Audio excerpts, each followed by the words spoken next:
So welcome to another exciting CFTS podcast, the regular go-to podcast for TE, lifting equipment, compliance and industrial best practice.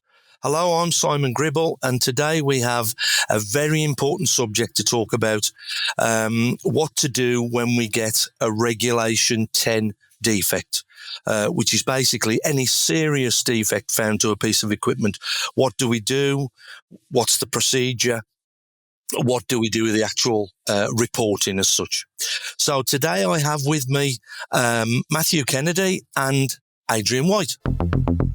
Basically, we all know what the laws are as regards the reporting of Regulation 10. But what do you think, guys, are the realities? What do we come across, the difficulties that we find when we're reporting these sort of things? From my perspective, we tend to find as you know, the law requires that these serious defects under loader to be reported. And when we talk about serious defects, we're talking about chains elongated to more than 3% or damaged or worn. You're looking at worn or damaged forks and fork heel wear, missing capacity and data plates, those sort of loader-related serious defects that, are going to cause an imminent risk to either the user equipment or property. They're the items that need to be reported to the local authority or the HSC. So that's really where the crux of what we're talking about today. And one of the key things is, Matthew, to carry on from that point, is a lot of people don't actually realise that it's imminent risk. So it must be, if say there's one wheel nut loose, that's not imminent risk, whereas 5 out of the 6 missing, that is imminent risk, isn't it? So we have to take it into context. Yeah, I mean, if you read, you're right, Simon. If you read the loader guidelines, it does say if there's an immediate or imminent risk of serious personal injury. So we are talking about those cases where the competent person cannot leave that machine in service. It's just not safe to be used. It will cause a problem right away. So, Matthew, I know that you bring it up on your courses, and we certainly do on the others, is that if you, as a competent person, if you're not prepared to report a serious defect to the HSC, then don't become a competent person, don't become a thorough examiner. Exactly, and it's quite a good point you make there, because the competent person has a duty to report unsafe equipment. And that's a duty within LOLA. And as you just say, if they're not prepared to report unsafe equipment, then they should not start a thorough examination. We make that point quite clear on our thorough examination courses. And we do go through a lot of depth into what happens with the thorough examination when you report it. And we're trying to allay any fears. And the point is, they need to be reported. They need to be sent to the local authority or the HC. And if they're not doing that, then they are missing out on a vital tool to stop people using dangerous equipment. That's very true. And Adrian, what do you think? Do you think that sort of thing? Do you think that the problem we have with end users is they feel like they're sort of telling tales, or they're snitching on their end users rather than using their legal duty as a competent person? Yeah, I think, first, like Matthew said, it is mandatory. Yeah. So the competent person could be committing an offence if they did not submit the report. So that's point one. And I think you're right. I think when it comes to the members, or the CFTS members and the engineers doing the inspections, they have a kind of a more personal relationship with the customers, and they feel like potentially they could lose them as a customer. But it's really important to understand that it's a legal obligation to send the report in as and when required, and if not, then that problem lies on the competent person who has not sent it in, you see. So, but yeah, it is kind of, they look at it as telling tales, etc. But it's got to be done. It's a legal requirement. And to follow on what you just said there, Simon, the reason why we're promoting this now, pushing this now, is because it has become apparent to us that certain sectors are not sending in reports. Certain sectors are, guilty by not sending in reports to their local authority or the HSC. The HSC collect this information. They see the stats. And if there's certain states, sectors that are not sending in reports, they can see that. They know the numbers. So within our membership, and as Adrian said, we know there's a bit of conflict of interest in that with our members. So the last thing we want is to tell our members not to send in reports. They have to send in reports irrespective of the condition of the machine. If it's unsafe, it needs to be reported. That's very true. And I think I've certainly come across it, and I know you guys have. When we've been doing our audits recently, we always get the phrase, well, we service the equipment, so it'll never get that bad, so that it'll require reporting. And almost they sort of, they come across that tack, or they come across the one where they found a serious defect, they found a regulation 10, and because they've repaired it there and then, they still don't send the report off. But of course, as we know, it's a legal responsibility, even if you've repaired the truck, isn't it, Adrian? Yeah, and I think just add to that, the competent person sometimes doesn't realise it's their duty. So, and obviously, like Matthew had said, on our course, we make it clear that it is mandatory that if there is a serious defect which could cause injury or harm within an immediate time of that machine being used, it is a reportable offence, even if the machine is VOR'd, it's taken out of service, and even if the repairs are done straight away, the report still needs to be sent into the relevant enforcement authority or the health and safety executive. It's like you just say, it's the machine when you arrived on site. It's condition of the machine when you turned up to do your thorough examination, not a condition of the machine having been repaired. So if it was unsafe when you turned up, it must be reported to the local authority or the HSE. Yes, that's true. And we'll come on to that in a little bit with how to report the defects, because there are two avenues, as we both know, where you do report them, which avenue you go down.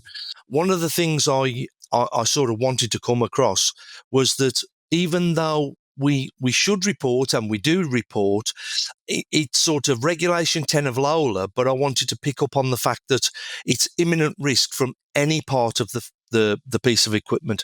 So it might not be under regulation 10, it might be under a different regulation, as we know, under Pure, but it's basically any imminent risk.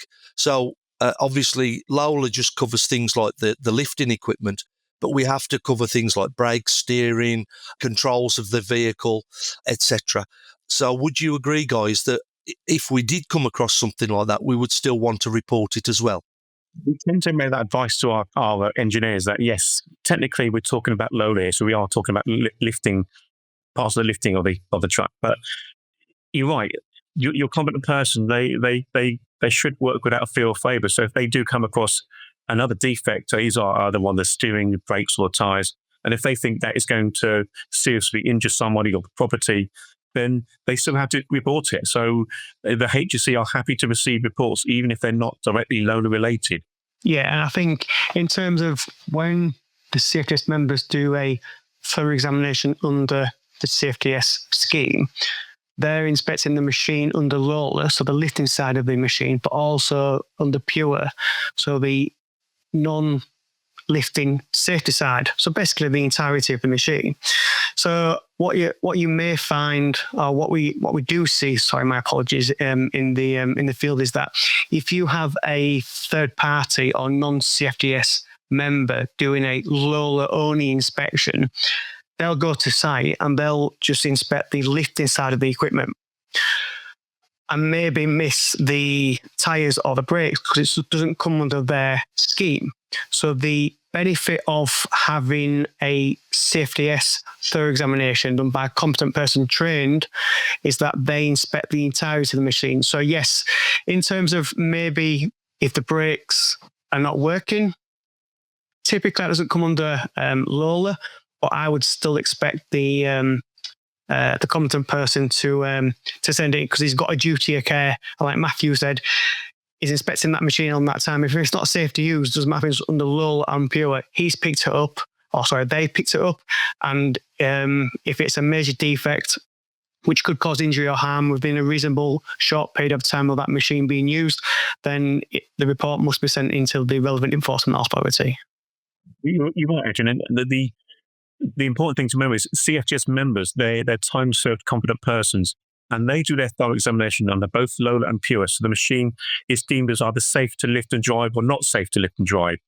It's important that they have to do a drive test on the equipment, because how else are you going to test the brakes or the steering? Yeah, and like Matthew has just stated, that if the brakes aren't working, or if the counterweight is missing, the machine is not safe to use under lifting operations. So this is why we promote both Lola and Pure in our inspections. That's very true. And I think if you do have to go down that avenue and you do have to report, it doesn't have to ruin your relationship with that customer.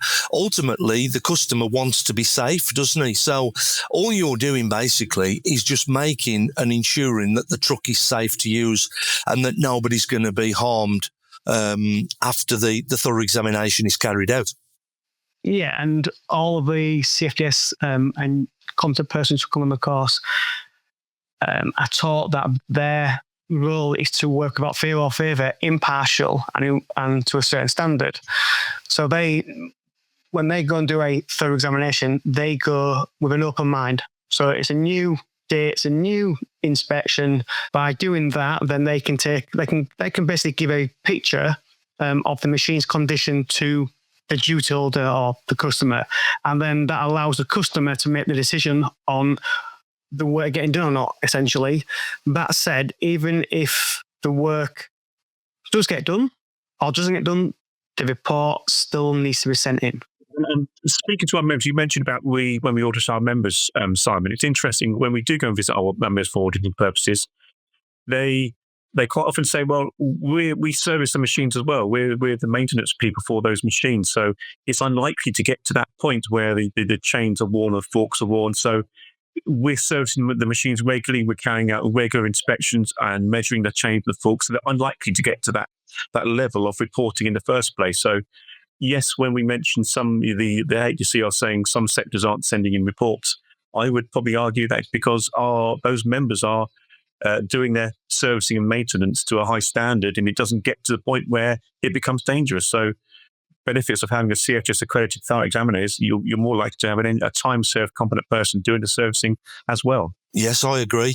I think as trade standards go, as trade service levels go, I think the CFTS accredited members, they provide a top class and top quality service. And of course, it's good to remember, guys, that should you not send a report in and anything goes wrong, let's tell the listeners, what do we think's going to happen? Well, if God forbid, if there's an accident on site that causes injury to persons or to property and the HC get involved, the first thing they're going to ask for is the report of thorough examination, the last report of thorough examination. And if that report of thorough examination says that machine should not be used and there's a serious defect, they'll be asking two questions. One, why wasn't that machine taken out of service?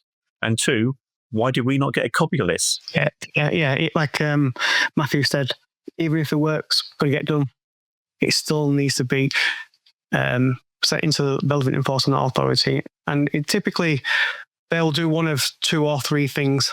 They will receive the report through examination, and they'll have a look at it, and they may file it away. Two, they may give your customer a call. So if they do give your customer a call and the work's been done, that's fine. Then the customer can state that the work's been done. Or three, they may visit your customer. But that said, regardless of if the report gets sent in or not, the work still should be done. And that's the responsibility of the duty holder at the end of the day. The responsibility of the competent person is to make sure that they do the inspection to the best of their ability, to make sure that they issue the correct documentation under law Schedule 1. Once that's done, that's their job really finished. And it's up to the duty holder to get the work done, basically. The only other thing which the competent person must do is send a report in. I know we keep going on about it, guys, but it's really important that anybody who classes themselves as competent under LOLA understands what their responsibilities are. And like I think Matthew said, if they're not willing to send a report in, then they shouldn't be doing a thorough examination under the LOLA legislation. Adrian's right way. He talks about what happens to the report when it gets sent to the HSE. Yeah, in the vast majority of cases, the HC get a report, they look at it, and they must get hundreds, if not thousands, of reports throughout the working month. They look at the report, they read it, and they file it, more than likely. If they get a report and they think, hang on a minute, we've had 2 or 3 of those in the last couple of weeks, well, what's going on with that particular site? That's when they might make a phone call, because there's obviously some problem on site, some management failure to remove unsafe equipment or to have the proper maintenance. So they may, as Adrian said, they may make a phone call just to check up, has the work been carried out? So sending in 1 or 2 reports on the odd occasion when it's due, when it's valid, is not a problem. It's when your customer has repeated problems with equipment and they're sending in so many reports to the HC or local authority. That's when the HC will take action. But like I said, it's just a phone call. That's all it is. Yeah, that's a good point, guys, actually. And that's where we need to remember that these things are going to happen on a daily basis, but the fact that we are reporting them in it's not going to bring down the wrath of the HSE every time we send a report in. They're just going to be looking for the common offenders, aren't they, as such? When I do my training courses, I'm sure you and Adrian do the same, is when we talk about this sort of regulation 10 of LOLA, when we explain the legal duty to that competent person, the engineers, you can almost see them take a sharp and take a breath. You want me to do what? Is that right? And when we go through the whole process and explain the reasons why they need to report unsafe equipment and what happens when the report is sent to the local authority or HSE, it's almost that you can see them breathe out and say, "Okay, that's fine. That makes more sense. I can understand why. It's not there to, as you say, to snitch on your customer. It's a duty. It's a legal duty." And these other inspection companies, they'll send in their reports. Why shouldn't CFTS members sending their reports as well? So, yeah, we've talked about the general sort of run-of-the-mill, what we do when we pick up on a fault and what we should do. So we need to go through the list of step-by-steps, if you like, of how to report. So I'll read them off the sheet, guys, and then you can come in as and when. So the first step is to report that defect on the special section of the report, either electronically on the app or on the paperwork side. Okay, do you want to come in there?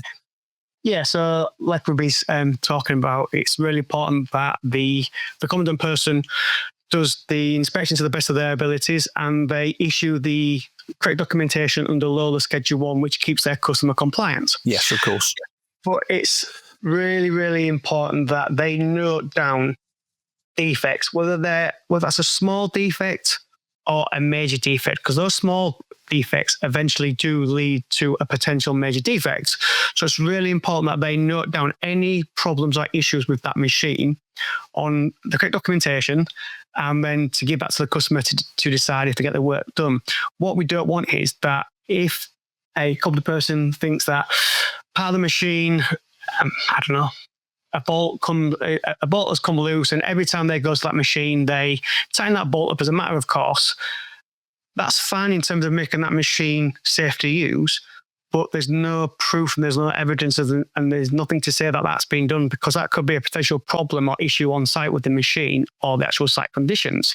So it's really important that they note things down, what they've done, and adequately as well, note down things that they've not done. So, for example, if they've not inspected a certain area for whatever reason, then they would put down there not inspected or non-applicable or line through the box. It's painting a picture of that machine at that time to give the duty holder the decision to get the work done. So it's really important that they note everything down.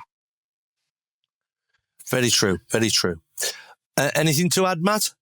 The trouble is, with reporting of these items to the HSE or local authority, it can get a bit tricky in terms of whether you're dealing with the HSE or local authority. And that's one big question our members do come across is, where do I send that report? Does it go to the HSE or local authority? There is guidance around, even GN28, cited guidance, GN28, there is the details of where you're supposed to send the report in. If you don't mind, can I go through the schedule, the reasoning and the locations? Yes, of course. So if you spot an imminent failure of a LOLA item, then as we know, you should report that equipment to either the HSE or local authority. Now, the HSE has jurisdiction on lease and rental trucks and for factories and manufacturing sites. And the local authority, or when it's the local authority, it's the environmental department of the local authority for retail, warehousing and distribution sites, unless it's a lease or rental truck. So depending on the nature of the business, that's where the report is sent to. And it can get quite tricky because you need to know which authority has control, which region, I should say, has control over the equipment of the site. So you'll have to either Google it, search it, and find out, if it's there's 22 regional HSE offices.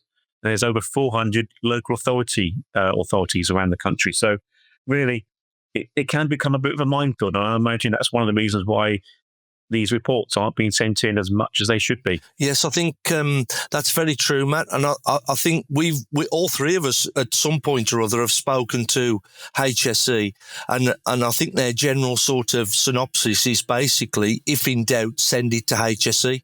And then you're guaranteed to be going to the right person then. What do you think on that, Aid? Yeah, I totally agree with both of you. And the problem is, one, they've got to, in their opinion, that the machine is in such disrepair that the report needs to be sent to a department. Two, they've got to find out who that department is or where it is. And typically, they've got to have an uncomfortable conversation with their customer. And typically, the duty holder should know who their local enforcement authorities are, the HSC. So we are well aware of that, and we're doing work in the background to assist our members going forward. So first port of call for our members is to try and find the relevant department to send it in. If they can't do that, then they can send the report into a central email box, which we've got, which is called report@thoroughexamination.org. And then we would assist the competent person to send the report in to the relevant enforcement authority or HSC. So yes, it can be a tiresome job, but it is, because at the end of the day, the engineers get paid to fix machines.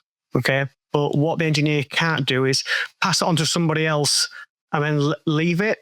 Okay, so if they pass it on to their immediate manager, the service manager, or even to CFTS, then they're the ones which need to make sure that the report gets sent through. That's right. And of course, there are various ways to contact, again, like we said, email, phone call, and of course, there's the new UKMHA accident reporting portal, of course, or significant reporting portal. And that will all get to down through us, and then we can assist in putting it or pointing it in the right direction as such. And of course, the one mistake that a lot of people make, which is why in our procedural code we say that you must thorough examine first rather than service. You must do the thorough examination first and then service, is so that if you do come across a defect, you will come across it before the machine is repaired then. So it gives a consistent view of what is happening out in the marketplace. Yeah, and that's a great point, Mike. It's really important that when necessary, when required, the same competent person does the thorough examination and the service. We always advise that it's a separate person doing the thorough examination who does the service. However, it's not always the case. If that person can work without fear or favour, impartial to a certain standard, which I'm sure they can, there's no reason why they cannot do the thorough examination and the service on the same visit.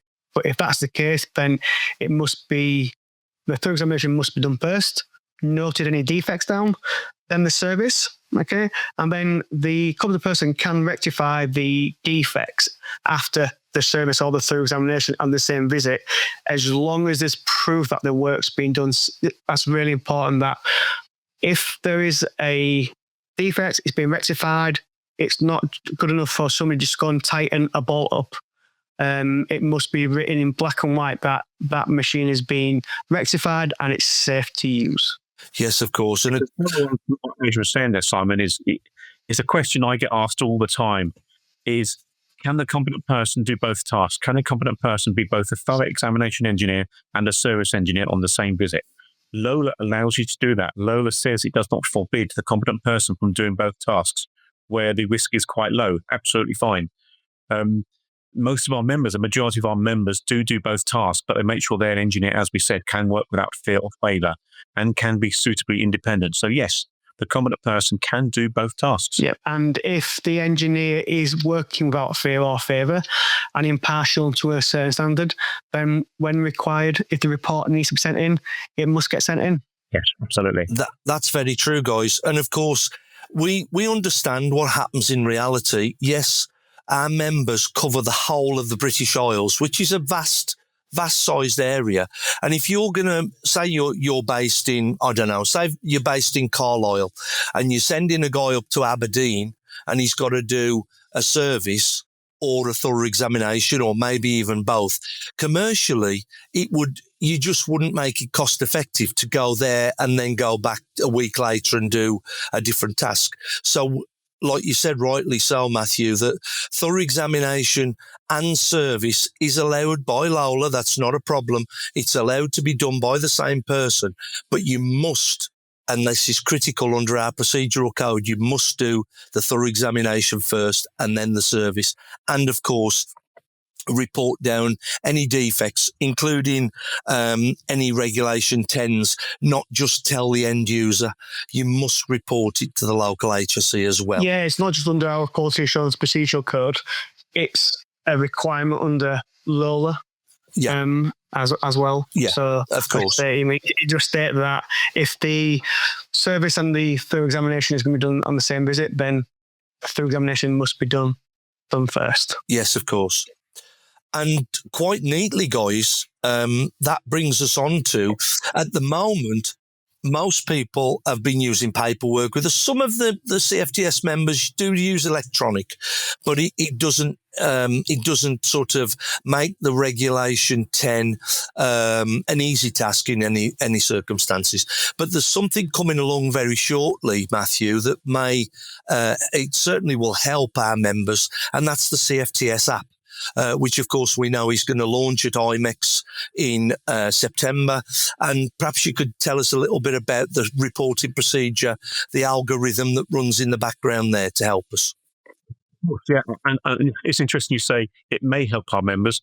I assure you it will help our members, because the app is written in such a way that if a competent person does a thorough examination via our app and they come across a serious defect, for example, a chain elongated, forks worn, damage to the mast, or a defaced or missing capacity plate, then the app will work in the background and it will automatically send a report to the HSE or local authority, because we have the full address of the HSE. We have, I think, 22 regions around the country.